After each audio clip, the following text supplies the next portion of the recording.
Hi.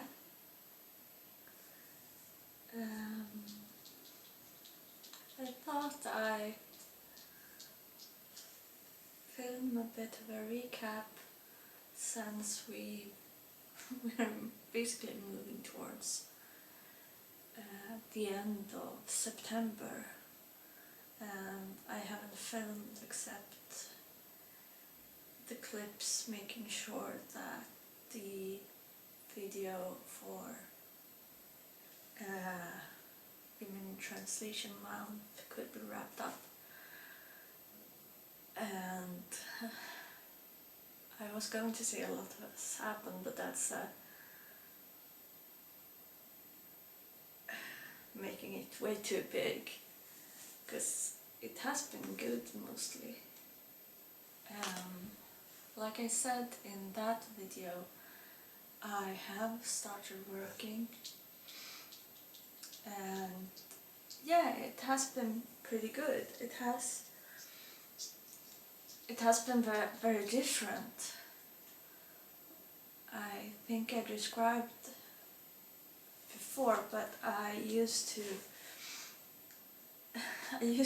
think I knew how to work pacing into my life before rehab, and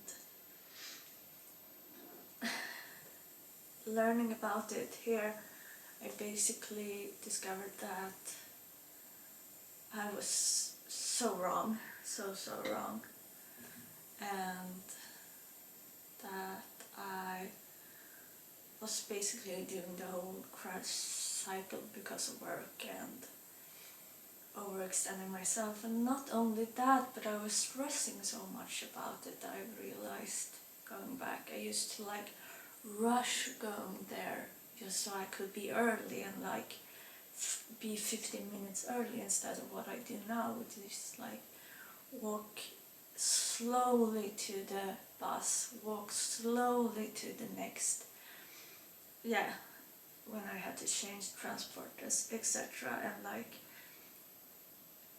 And to explain I work as a carer, but it's not heavy work with her, with them, and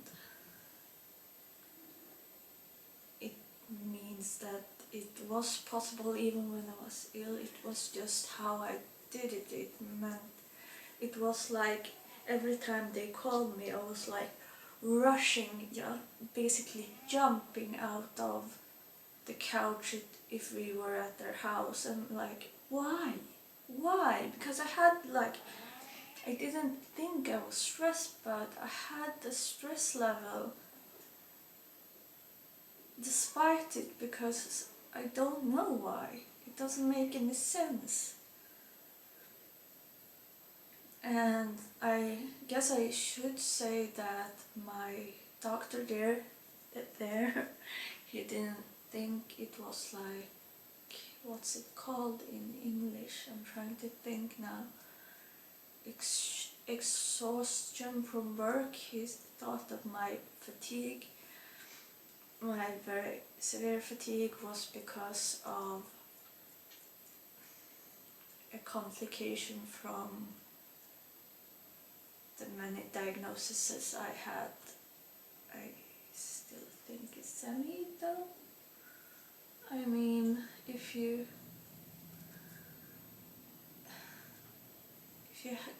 get fibromyalgia, if you get the EDS, it's really, really common to have several other diagnoses, because it creates stress in your life, even if it is stress because of work.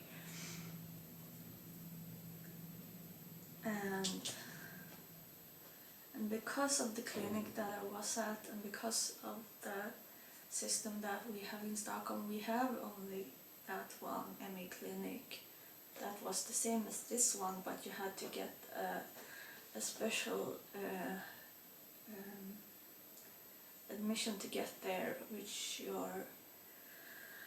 I think I talked about it before, but yeah, it's frustrating that even he couldn't admit that. And me googling the combination of what I realized that I had, which was when I googled mania, hypomania and fibromyalgia, I couldn't get anything when it came to the sort of relief I had afterwards. But when I added ME instead, yeah, it was, as I said before, articles of people who got better. So, because ME is the main thing is the fatigue, and with fibro the main thing is the pain. And when you look at them both, it's really common to have ME if you have fibro. I think I read like 70% of patients with ME also have fibro, so like the cross between them both is so major. But this clinic can't admit that, and the whole thing about 70% of ME patients having fibro, it was on their own page, and it's like, yeah. But we had the last, what I realized now was the last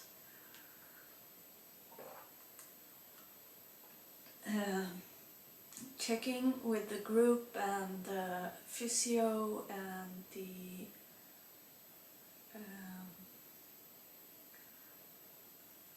what's it called in English? God, my friend works as one. Okay, my phone isn't working right now, but yeah, anyhow. And we had like 40-45 minutes.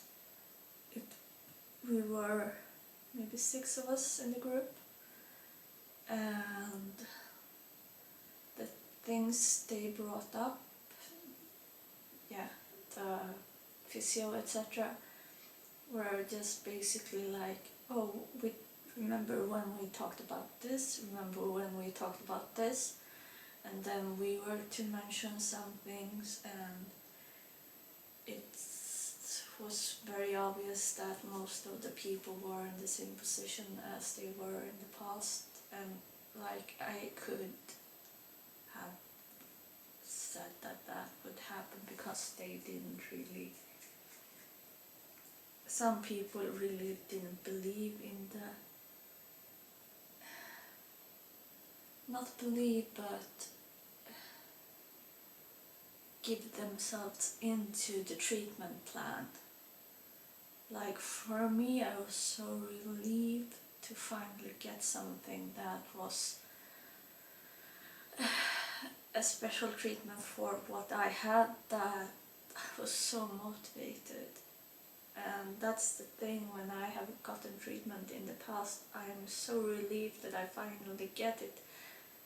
And that helps, that motivation, and people didn't have it, so they had lost their sense of like working on these the movements and stuff we learned, and meditation and mindfulness and stuff. And I've been doing it basically every single day for 6 months. I'm pretty proud of that, but yeah, I felt like I didn't dare talk about that I was better, because it would make them feel worse, which is such a me thing to do. I don't want to, if someone is in a bad situation and I'm in a good one, for once, I don't want to talk about it to risk them feeling worse. Yeah. I also want to talk about the amazing weekend that I had with my friends out in the Swedish archipelago. My writing friend her family has a house there. We've been once before, the first fall of COVID, and that was in, not the fall, it was August, the height of summer. It was so warm, I remember. But we had pretty good weather. We were 6 maybe, I can't think. And I wanted to get into my new project, but we had this intro welcome meeting with, I'm doing a course for creative writing. I don't know if I mentioned it, but I'm doing it. With the same school I've done before, so this is compared to, this is master level. And the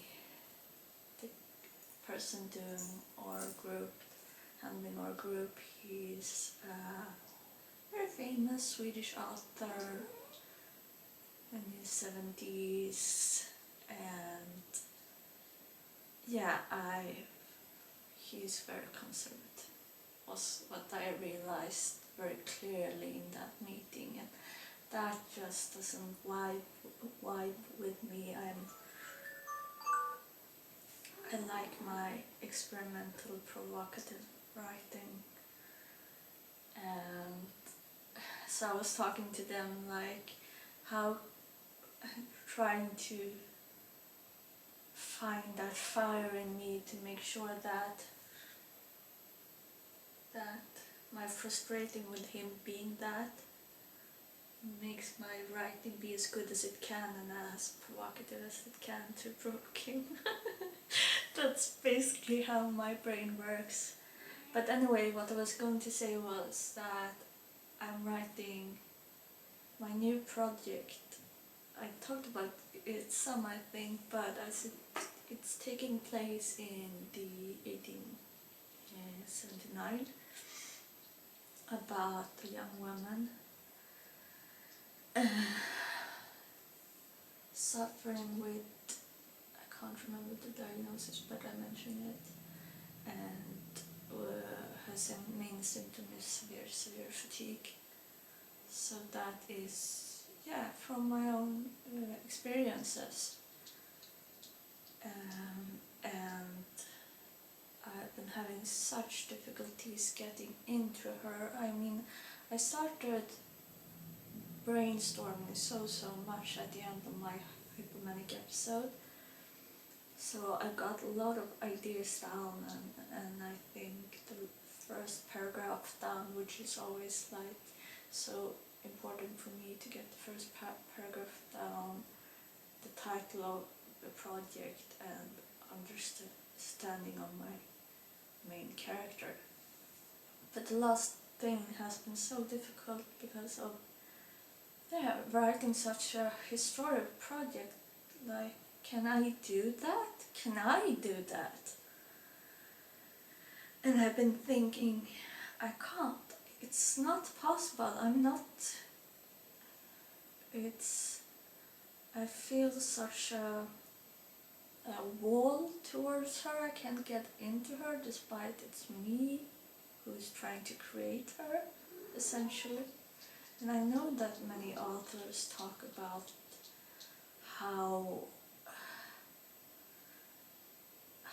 their character gets a life of their own, etc. And I can agree with that in some form, but only when I know them, then they can do that.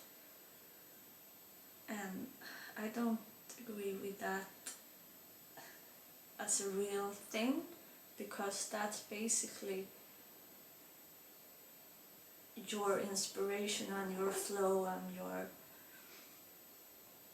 your knowledge of the place that they're in, or the character, etc., that makes it possible.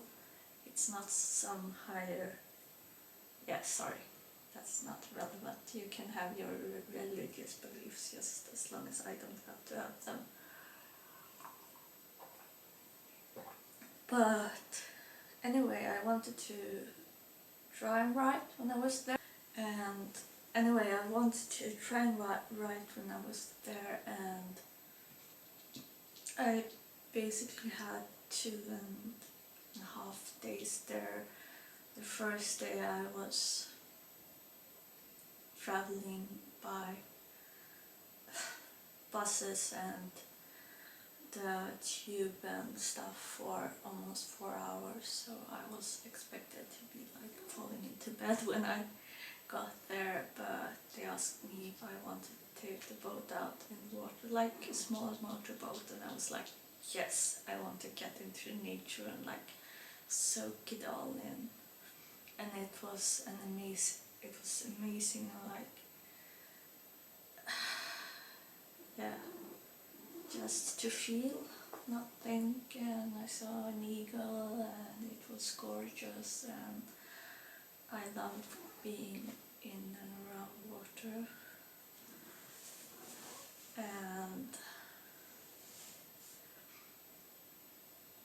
did we start writing when we came home? I can't remember, probably some. But basically the next day was the day when we all got into the projects. I woke up really early in the morning, as you usually do, and I'm away with friends. I usually like hear someone wake up and start walking on the creaky floorboards, and like, I'm so awake I can't fall back asleep, even though my brain would probably like 2 hours more. So we went up and I was looking at what I'd written the day before, and yeah, in those days I wrote like, I think 13 pages, and I think 3 of them would the whole for the course we turn in 15 pages for every hand-in, and 3 of those I wrote will not be for the hand-in, but even though it was only 30 pages, I have still so many ideas. So since like yesterday at work, I was on the bus, my brain like connected to things, and I need to write this down. So while they were in the meeting, I was, can I borrow some paper, because I didn't have my notebook in my bag.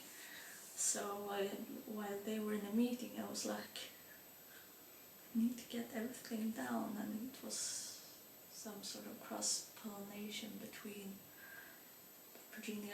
some ideas in Virginia Woolf's Orlando, which I haven't read. I just have seen the film, which is amazing. If you only read the book, see the film from, I can't remember when it's done, but that with Tilda Swinton in it. And so that one, and what's it called, the Strindberg play, God, I pronounced it English, Strindberg it's called actually. A dream, something with dreams. Look into it if you're interested in like expressionistic plays and something that was incredibly modern just by being written in the, I'd say, very, very early 19th century. I hate talking about times in English, it always confuses me. 20th century it must be. Like, what can it be? 1901? 1899? Yeah, something. because as I said, I want to have it be experimental and stuff, and I wanted to. I was chatting to some people, and I realized that I also want to include like disability theory, and I want to include theories from the future in this project that she relates to, I guess you could say. And I realized how I can do that, and it's so exciting when ideas just like come together, and it has been a week, and I can see my project now. This is how it always is. It takes such a small period of time, and then I can see how it will pan out. And we always talk a lot about it in our writing group, but most of them are planners. They write out a plan of how the book will pan out, like scenes and what scenes would be after each other, and thinking about it in terms of the dramatic curve and stuff like that. And that's not me. I write on. I'm not a planner. That makes writing boring, and I don't think I could. It's not only that, but I think if I tried to do that, my writing wouldn't be as good. Not trying to say that I am Virginia Woolf or anything, but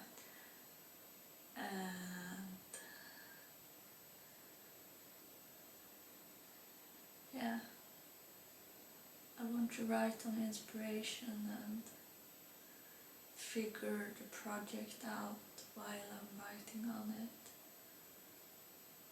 I write one scene when it comes to me, and then when I have that down, I maybe get another connection and see how something that I thought about in the past will be connected to this one, and which means that I have to write it now because it would be in relation to the first one. And yeah, because I always write for me, because I love it, because it's important to me, it makes me feel good, like brain chemically wise, and I think also creatively, and it gives me confidence in me as a person, and yeah, all of that. I would never sacrifice it. I'd never say never. Anyhow, it's Friday. I'm going to my dad's, which is why I have makeup on. And I really like the sweater. I need to like debubble it. I haven't bought one though. I bought it second hand from Shein. Actually, on Tuesday, I'm working, and the carer who was going to take them to the concert, they couldn't do it, so I'm going on a concert, which is going to be so much fun.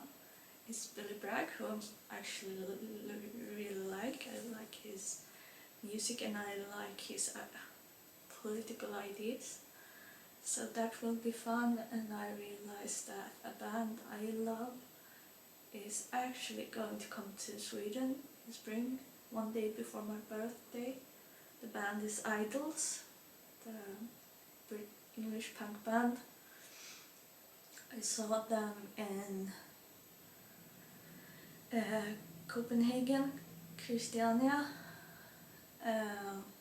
4 years ago maybe, and it was amazing. Like, I went on my own, that for once, the whole thing of going to a gig alone, I'm so proud that I did, but also because they weren't as big. They were playing in a smaller like club. That was amazing, the whole atmosphere.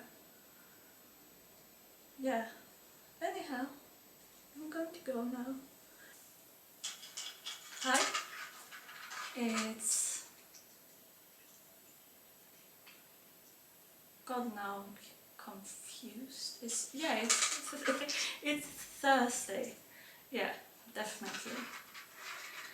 And I thought I'd just talk a bit about the last few days while doing the thing that I repeatedly have to do, which is fill my medicine boxes.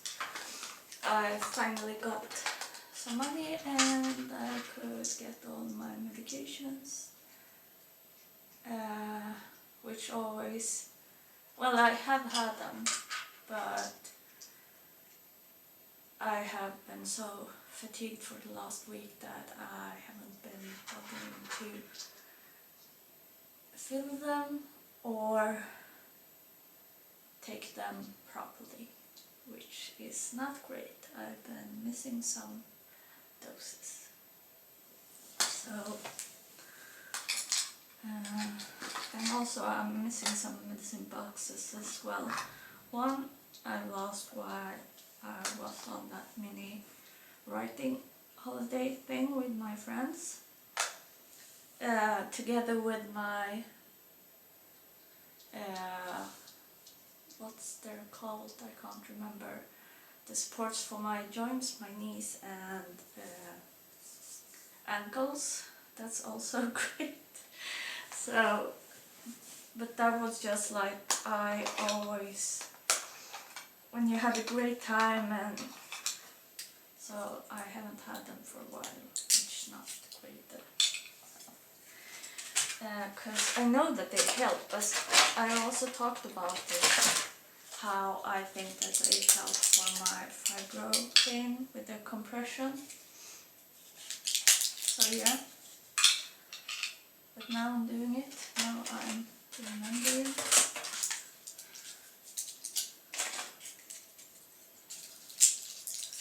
And I wanted to talk about, I said that I've been very fatigued. My phone's subscription, I can't remember what it's called in English. My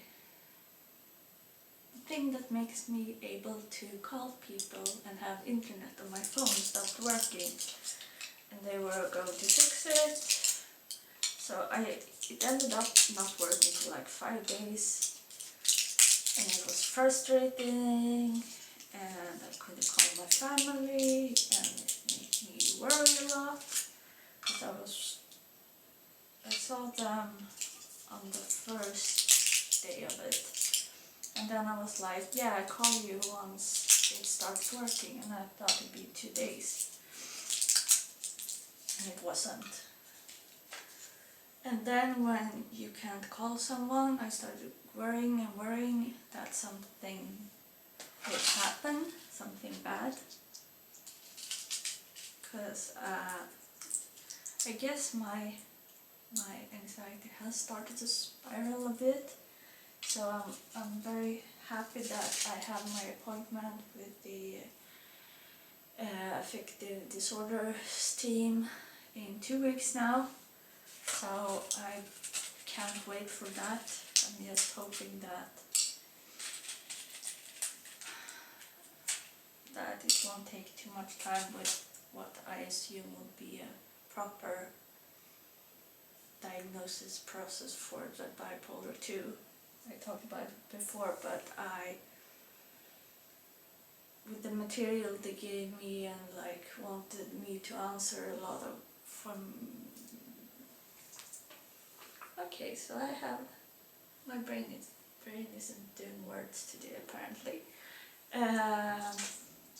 Those sort of forms you have to fill in on how you're feeling, and they're usually related for different diagnoses as well, so they can like spot. I had to do so much of those, And because my mom used to work in psychiatry, and because when I became ill I became interested in a lot of those stuff. I know I can spot things.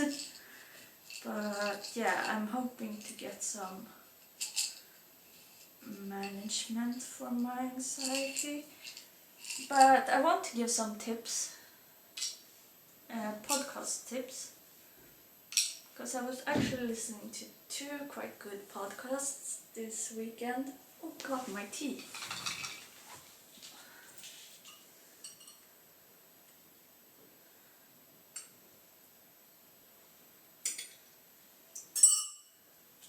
I was like, I'm going to drink tea and have a croissant. But then I forgot about it, so I don't know how long it has been steeping. So yeah, the podcasts. One was called Lovecraft Investigations. So this thing is, I haven't read anything by H.P. Lovecraft, and I used to read a lot of horror when I was younger, and when I went from like the sort of horror and crime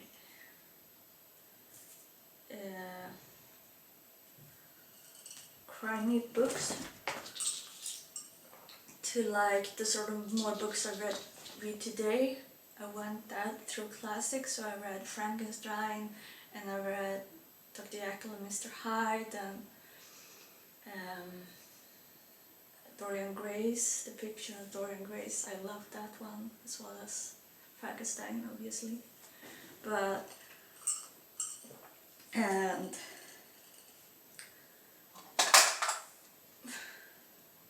I think that was a medicine box my cat had put down by my bed.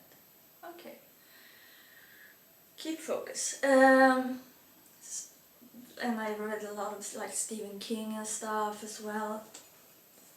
But no Lovecraft. But this podcast is really fun, because they adapted some of his, I think they're all short stories. He's a short story writer, right? And it's in the format of this man and woman doing a investigative podcast online, and they discover the case of Dexter Ward, which is one of his short stories. Do I remember it correctly? It's the person which goes missing from a locked like psychiatry room. And they are like, okay, this is really interesting, let's look into this. What actually happened?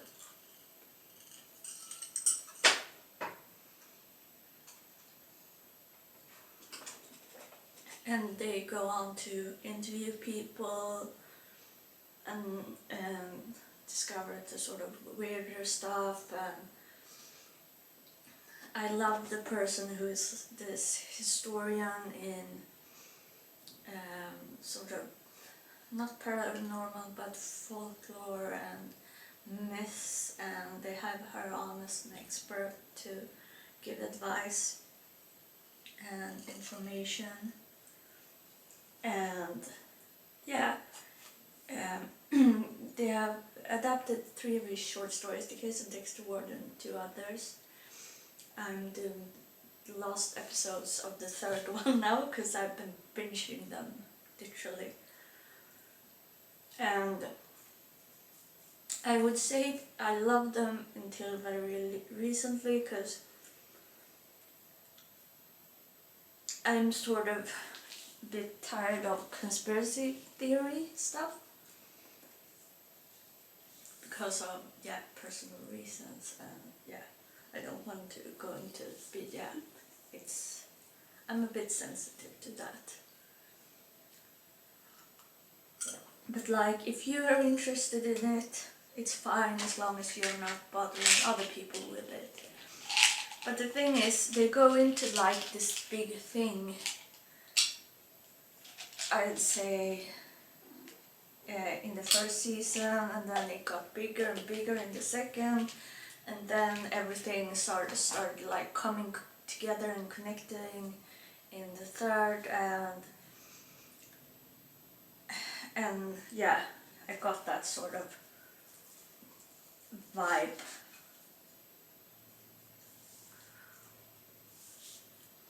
But I'd say that the first and second are amazing. I say the first one was my favorite, the Dexter Ward. But yeah, if you like horror and if you like classics, and if that sort of format interests you, I really recommend to like give it a go, because I think it's a really smart way to adapt such things that can seem like old-fashioned, and yeah, some people don't like to read old books basically. And doing it like that makes it available for more people and in a very interesting, cool and thrilling way. And this was the tip relating to anxiety.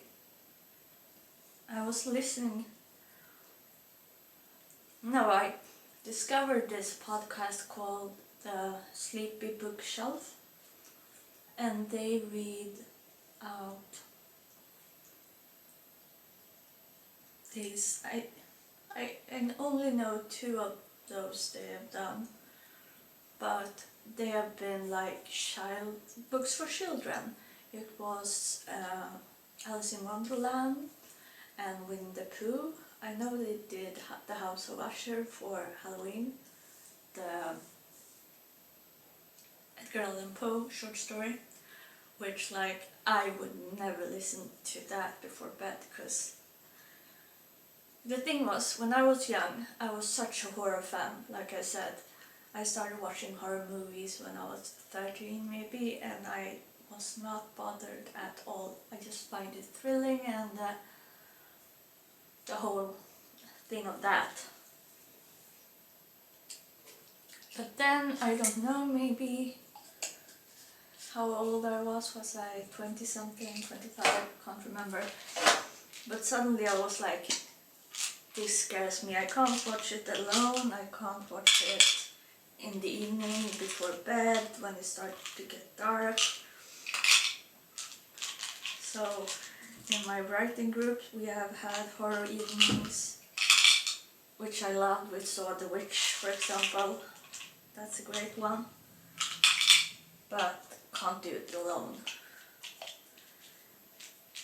So I could never do that. But I was listening to Alice in Wonderland because that is one of my favorite stories. I love that so much. And the thing is, they do it, she reads it in a very slow, sort of relaxing voice, like that.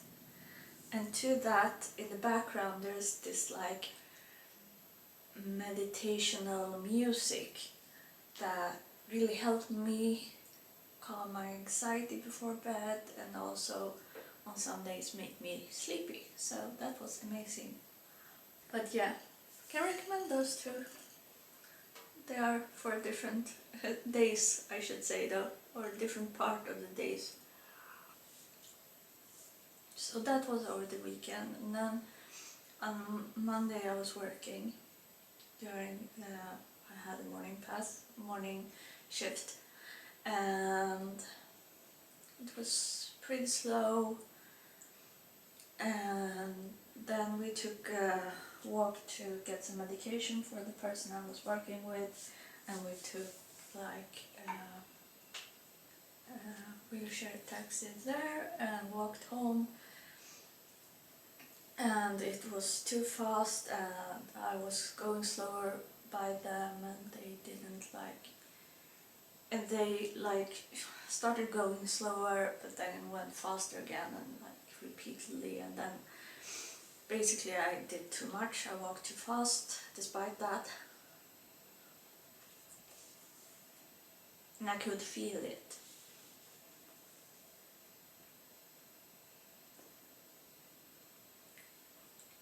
And I have been pretty tired during the morning, which I think was also from the anxiety. Hold on, let me remove some stuff.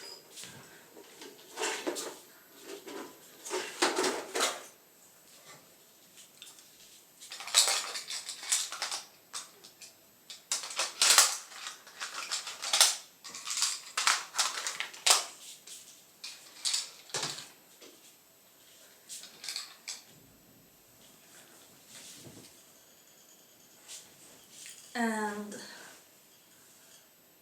I was pretty tired once I got home, and no, I was not pretty tired, I was feeling drained.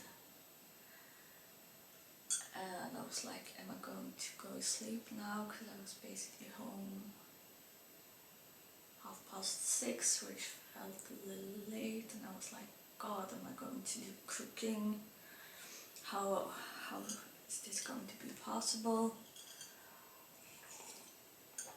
And I bought like this sandwich, this bread with me on the way home, and so I basically had that for dinner, slept for 1.5 hours, and I was so fatigued when I woke up, which is this thing which used to happen all of the time before, and I was like, oh no, this isn't good. And I went to bed at 10, despite working late and day after.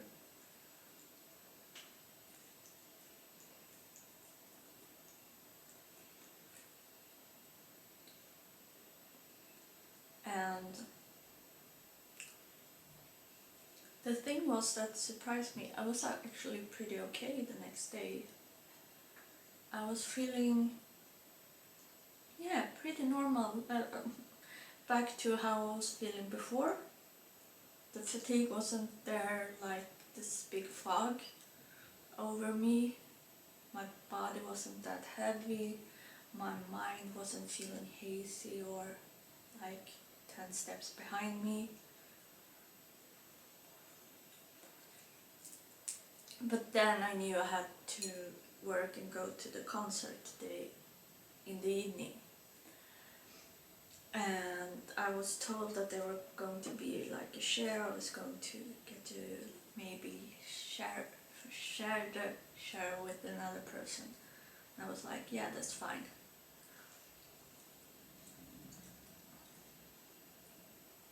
And it was the Billy Bragg concert, but they hadn't find out about the film before, because he's celebrating 40 years in the music business, and which is great. So it was a film before the concert on 40 minutes, and we were maybe 20-30 minutes early. And then on that, the concert on an hour and a half. And the whole time I had to stand, because we were in this like wheelchair area, an area for people with disabilities, right behind the stage. It was a really small like concert hall, ironically in the same like hotel and dining area, very fancy, so not very Billy Bragg at all, that my brother used to work at for 10 years. But anyhow, the concert was great, he was amazing, it was really fun, but I say like just towards the end of the film, my feet were in pain, and I could feel like traveling up towards my legs, like middle back, and yeah,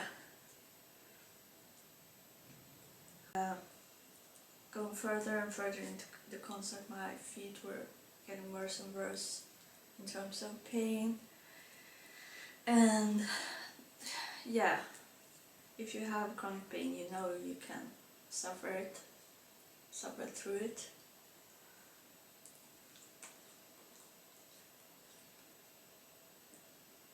But I just know it was bad because I've been good in terms of like pacing and like keeping my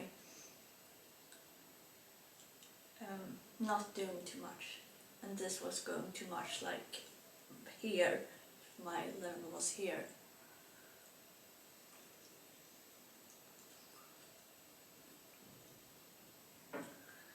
But the thing was, maybe half an hour towards the end, I will start to do my breathing exercises, which it's not like, you know, nothing special, but just like being mindful of your breathing down towards your stomach, extending your what's it called, the breathing out part. And it was actually working. My pain was lessening because I know that it calms down the nervous system, the autonomic nervous system, which is connected to all of that stuff in terms of fibro. And pain is in that, but I never noticed it so much.